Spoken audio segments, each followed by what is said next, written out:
All right. We'll just have a little summary here of each of the 4 quantum numbers, and at the top, I'm going to write some stuff out with it. Okay. So let's start with the principal quantum number, or N.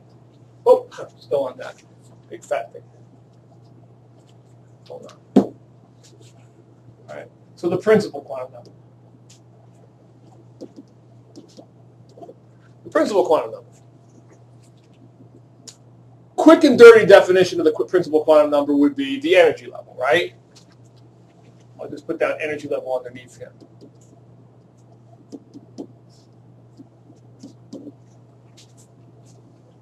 Well, the energy levels are, we use numbers. I want you to spread these numbers out across the rest of your paper, okay? So take up most of the paper with this. 1, 2, 3, and 4, okay? The 1 and 2 can be relatively close together, but the 3 and 4 should be far enough apart, okay, that you could put some stuff underneath it. How many energy levels actually are there that we know of? 7. Okay, but we'll just do the first 4 here and show you something about it. All right, now, the next quantum number was called the orbital quantum number, and a quick and dirty definition of the orbital quantum number was basically just the shape of the orbital. How many shapes are in the first energy level? 1. Okay? Okay? The S shape is the only shape you have in the first energy level. How many shapes are in the second energy level? 2. They would be the S shape and then the P shape. S and P. Standard and Poor's. The third energy level, how many shapes in the third? 3. They would be the S, the P, and the D. And how many in the fourth? 4. S, P, D, and F. Now some of you are probably saying, didn't you say there were 7 energy levels, 7 principal quantum numbers? There are, yet we only know about 4 shapes. You'll see why as we go on. Actually, it turns out you're going to fill up all the atoms before you get anywhere past the F shape in any given energy level. You just fill them all the atoms are taken care of by that. Principal quantum number, orbital. Magnetic meant positions in space. The positions in space for the magnetic quantum number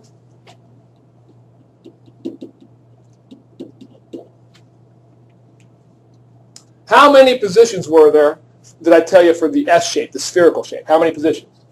1. Just 1. Now, be careful in this next question.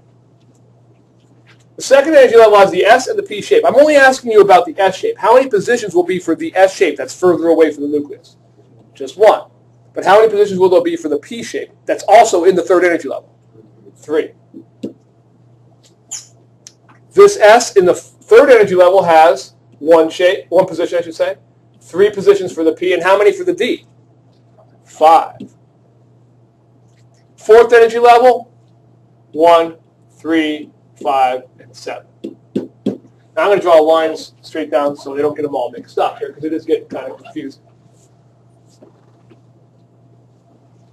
All right, we got one last one to do. The summary chart's going to help us later on to do what our notations. All right, and going to help us do our notations in a second.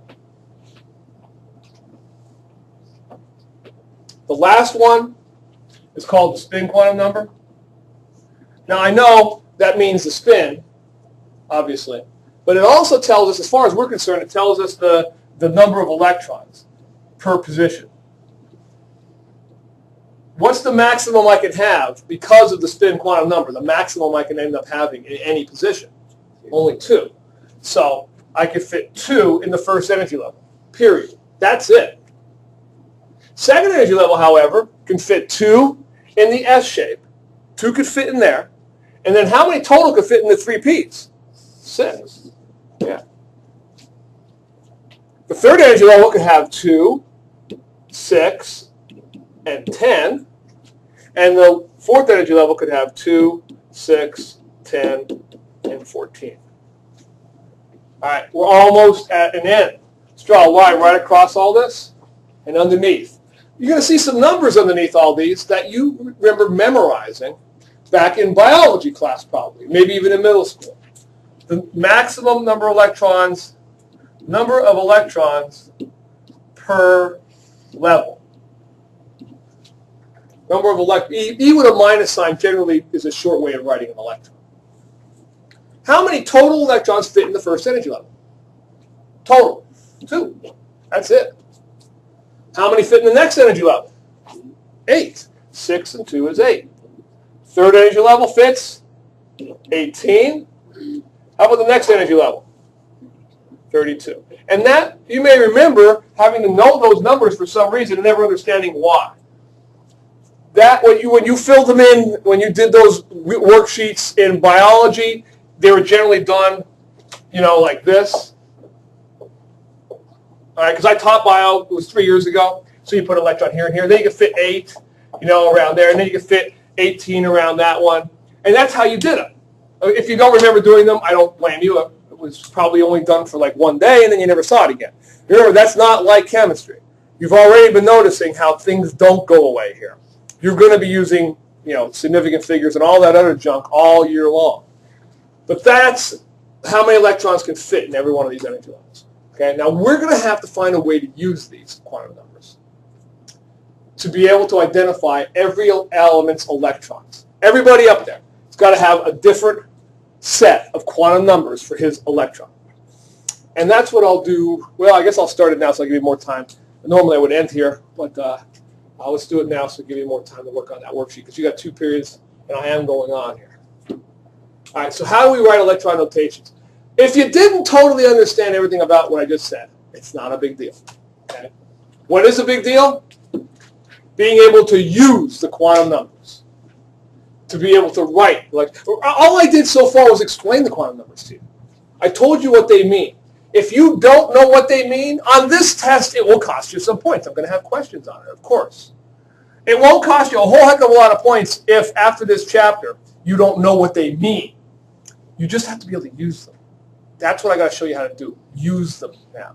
Kind of like when we got the 6.022 to the 10 to the 23rd and atomic mass and all that stuff. Does everybody understand it 100%? Probably not. Can you use it still? I hope so, because you're going to see that number. You're going to see atomic masses all year long. All right, let's get back to this guy then. How are we going to use it? We're going to use it in writing electron configurations.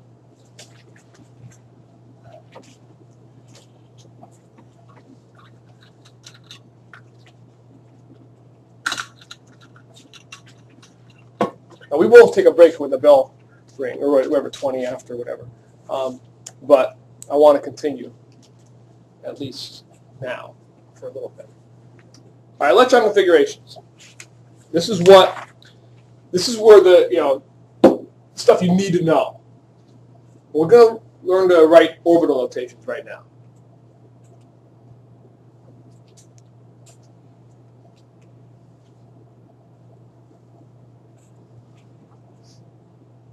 Now, all 4 quantum numbers are going to be used in the orbital notation. All 4. Principal, orbital, magnetic, and spin. And once we get everybody's electrons taken care of for that atom, everybody's going to have a different name. Everybody's going to have a different set of quantum numbers. We're going to use the principal quantum number to indicate the energy level and the orbital to indicate the shape. So we're just going to use them as is. For example, if I say 2s, I'm talking about a second energy level S shape. If I say 3p, I'm talking about third energy level P shape. So I'm going to just use them as they are. The other ones are going to have to make some other accommodations. Because those other guys don't really have a number associated or a letter associated with them. So what I'll do is, to take care of the next quantum number, the magnetic quantum number, I'm going to use blanks to indicate how many positions in space there are. Okay? I'm going to use blanks to represent the magnetic quantum number for the positions in space. So if I have 3 blanks underneath it, I must be talking about a P shape. If I have only 1 blank, I must have the S shape. And again, this won't make a whole lot of sense until I start doing the first 2 examples. Finally, I'll use different arrows, up or down, to indicate spin. Kind of like you saw with my little picture I had a minute ago with the spin. Up or down arrows will indicate either a +1/2 or a -1/2, or basically a clockwise or a counterclockwise spin. Now, that's the end of the notes Thank God. We're going to come back. I mean, we're going to start now, but we're going to just do examples now so you get good at this. Let's do the first example. Let's do carbon.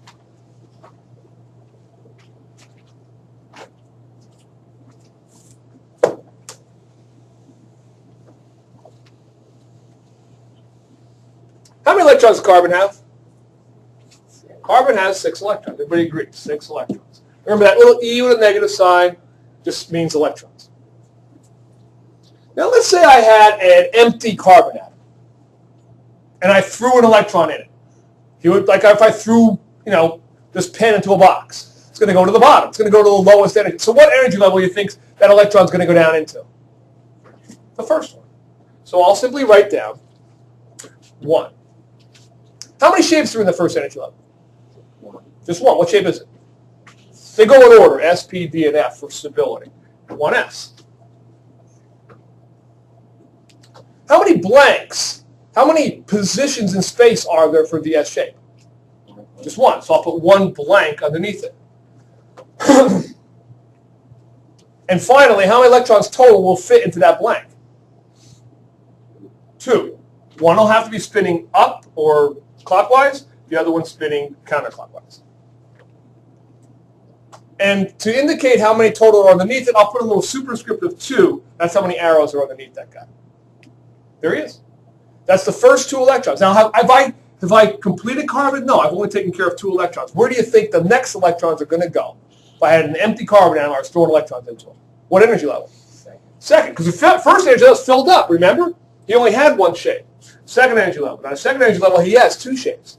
The first one to fill will be the S. So I write 2s. And again, how many blanks go underneath this 2s? Just 1 blank. By the way, I'm asking you now because I know most of you guys were in the honors, what do we call that class last year? Integrated? Did you guys do these? Remember them doing them? No? Okay. I was wondering if you did or not. I didn't know if she did them with you or not.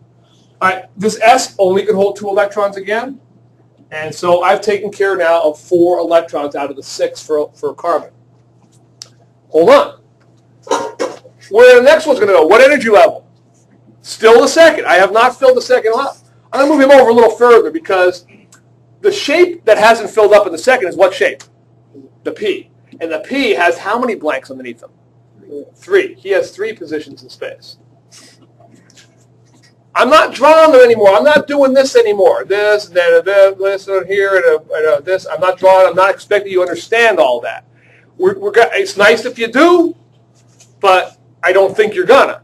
All right? You have to keep that in mind all the time. We're going to translate all of that into this.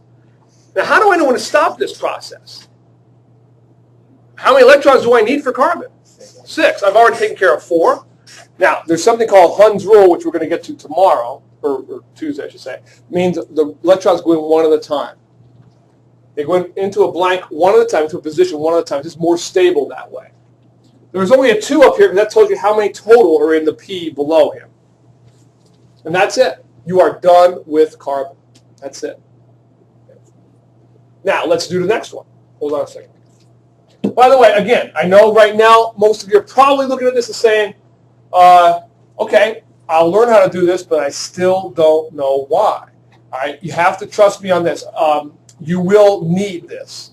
So I can predict just a couple of weeks from now whether carbon wants to react with somebody else. And if he does, what's his formula going to be? You ever wonder why water is H2O? We all know water is H2O. But why is it H2O? Why is salt NaCl? And why is sugar C6H12O6? Why that many of each one? Well, it's all about these electrons.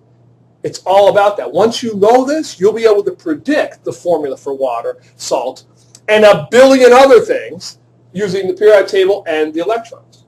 Just the periodic table and your knowledge of electrons will be enough to do all that. Let's do another example of this guy. See if you can do this one on your own. Try it. Try magnesium.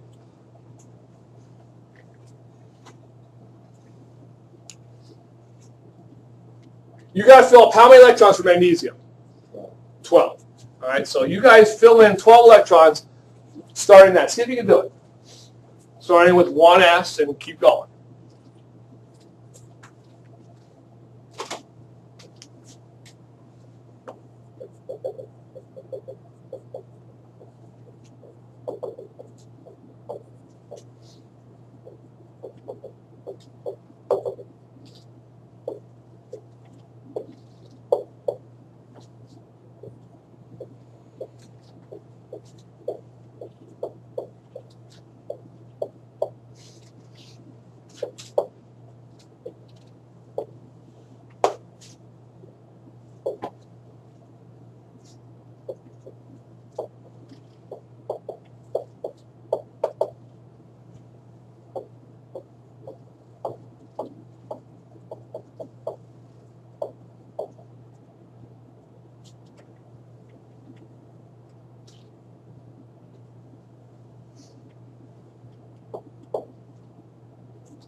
Okay, let's do it.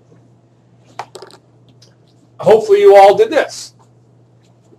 First thing to fill will be the 1s with one blank underneath him and 2 electrons. They're always going to fill up the same way.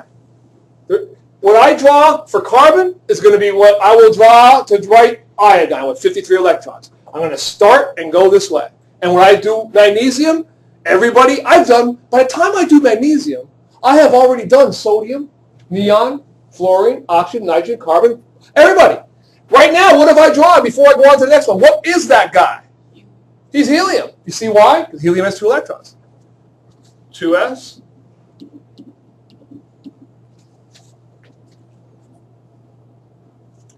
What comes after the 2s? 2p or not 2p? That is the question. Shakespeare asked that. He really had to go. To p or not to p? That is the question. Whether it is nobler in the mind to suffer the slings and arrows of outrageous fortune. No. What's that from? What play? Did you guys read it? Hamlet? You ever read Hamlet? No? Do you guys read Hamlet? Any juniors in here? They read Hamlet? Wow. Oh, well. Shakespeare, he's overrated anyway. Okay. He died a long time ago. Can't be important. All right. Now, hold on now. Magnesium's got 12 electrons, so I'm not done with just 2 more here. I got to put in 1, 2, 3, and then opposite spins coming back, and there you have it. They have to have opposite spins to be in the same position. How many have I taken care of so far now? 10. All right. Where are the next ones going to go? The 2D? Is there a 2D? No. They're going to go to the 3s.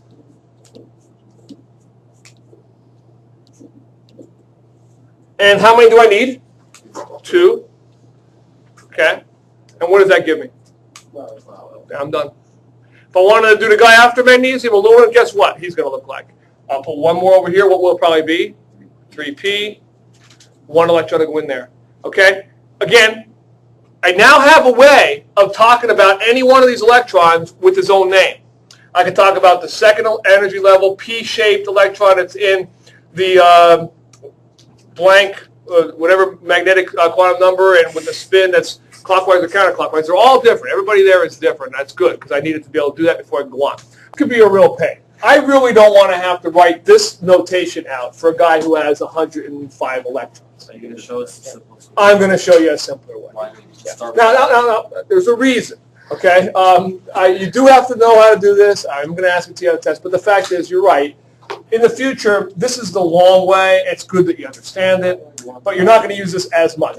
You're going to use the other method that I'm going to show you a lot more because it takes into account just those electrons that are kind of usually involved in chemical changes. Okay? So let's do that right now.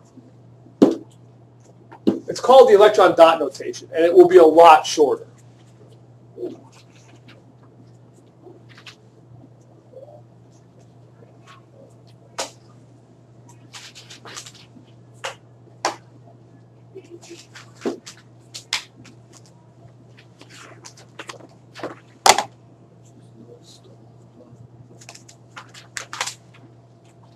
All right. In the Electron Dot Notation, instead of including all 4 quantum numbers, you're only going to use the symbol to represent pretty much most of the electrons. The symbol is going to indicate the element that you're talking about. Okay? So if I have carbon, I'll just write C. And that's going to take care of most of the electrons. I'm only going to care about the electrons that are in the outermost energy level. That's all I'll care about. And the reason for that is, most of the time, that's all that matters. That's all that really matters to make a chemical equation work, are the electrons that are in the outermost energy level. And by the way, you often hear me say shell. Energy level and shell are synonyms. They're the same thing. Okay, so the outermost shell.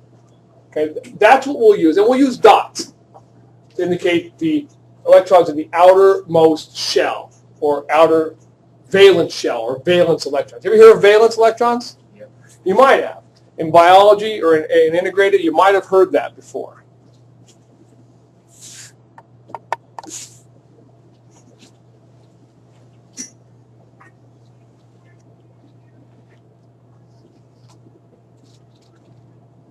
I'll explain what that is.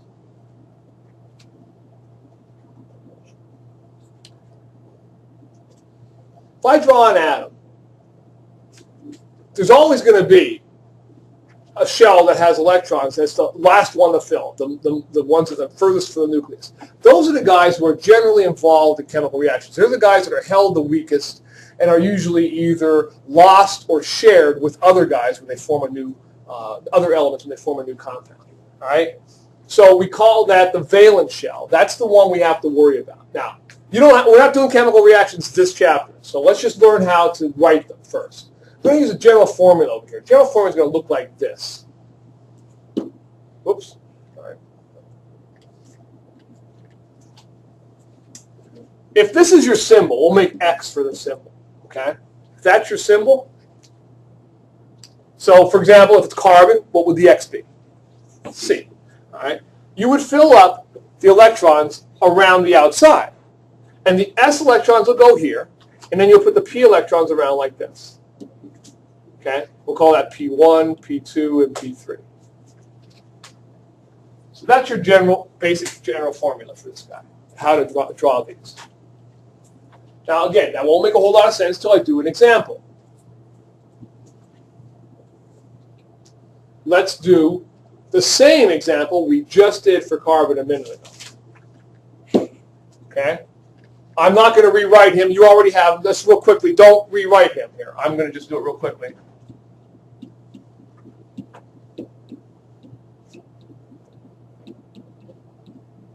Okay, that's what you have, right? If you look back at the top of your notes, at the previous page, that's what you'll see. Let me ask you something. What's the outermost shell, the outermost energy level for carbon? 2. 2. All of 2. 2s and 2p. So I'm going to use a little right here. This is all I have to take into account in this method. I don't have to take into account. It doesn't make that. You say, well, it doesn't make that much of a difference for carbon. You're right, it doesn't. But it will for guys who have 50, 60, 70 electrons. There's only going to be 4 or 5 in the outermost shell. Those other 40 electrons are just going to be the element symbol. So all I write for carbon is, and you can write this to the side of carbon here, C, right? Now how many dots am I going to put to the right here? 2, because there are 2 electrons in the S shape. See it? How many dots are going to go underneath carbon? Just 1, because here's P1, here's P2, here's P3, and here's your S.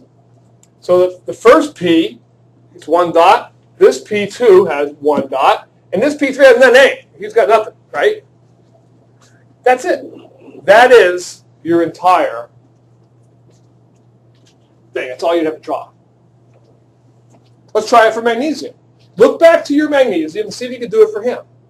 Draw the electron dot notation for magnesium. Try that. Again, don't redraw the 1s2, that kind of stuff. You can just look back at it.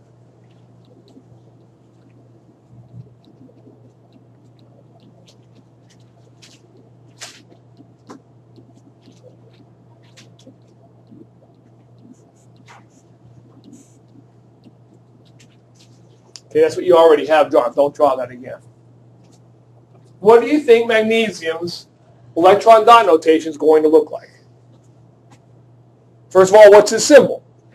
M. mg. Secondly, how many dots does he have and where are they going to go? That's it. Say, well, how come? Because the outermost shell is the third energy level, right? Outermost energy level is 3. And he has 2 dots, 2 arrows, 2 electrons. We'll put those like that. Does anybody see a problem with this? I said it would be shorter, right? What's the problem? Why is it not shorter?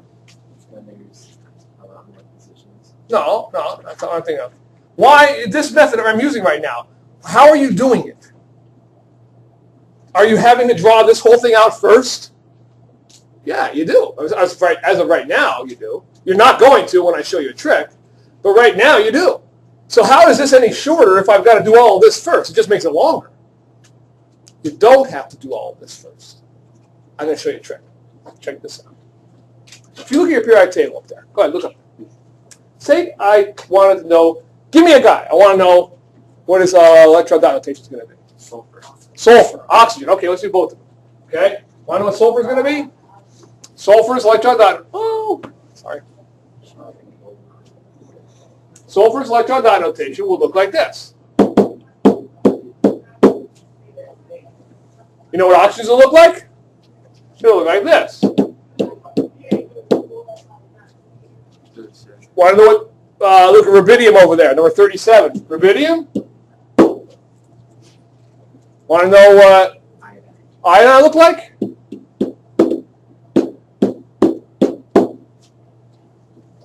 And look at krypton over there with 30. Who's the bigger one? Who's after beyond underneath krypton? Xenon, warrior princess. Xenon looks like this. Nobelium. That's crazy. How do I do that? Am I smart? Obviously not. Or I wouldn't be here in Berwick. Where all the dumb people are. And all the meth houses. Although you might say I'm pretty smart because all my kids seem to make meth very well. Get that all the time. All right. No, I'm not that smart. What am I doing? Do I have, anybody figure it out? Look at the similarities. Let me show you some other ones that are similar. There's sodium, Na. Uh-huh.